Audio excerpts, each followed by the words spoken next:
This quadratic problem right here is going to introduce or help us see how another one of those little small tools that we learned along the line, how it comes into play. So let's use a quadratic formula to solve this quadratic equation.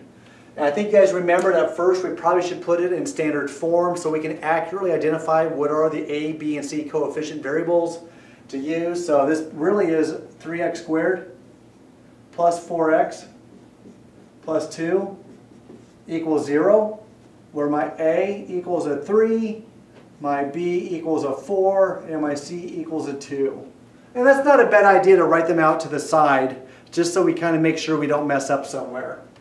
So this tells me, the quadratic formula tells me that x equals negative b plus or minus b squared minus 4 times a times c all over 2 times a. And now it's a process of very cleanly and accurately and slowly reducing this problem down. (16 minus 4 times 3 times 2). 4 times 3 is a 12. 12 times 2 is 24. 16 minus 24 is a negative 8. All over is 6. I see why this problem now adds another element. You see what's in that radical? A negative sign. So I have to remember, how do I manipulate or how do I deal with a square root of a negative 8?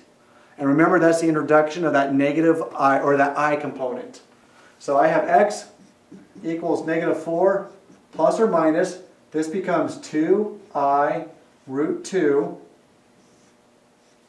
all over 6. And again, I'm not going to go through and walk through negative 8 to become a 2I root 2.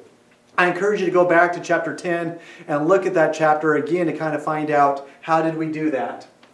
And to reduce this down, I see a factor of 2 in the top and a factor of 2 in the bottom. So I'm going to pull that out.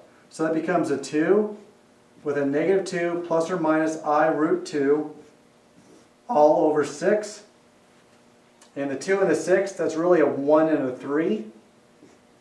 So my final answer is negative 2 plus or minus I root 2 all over 3.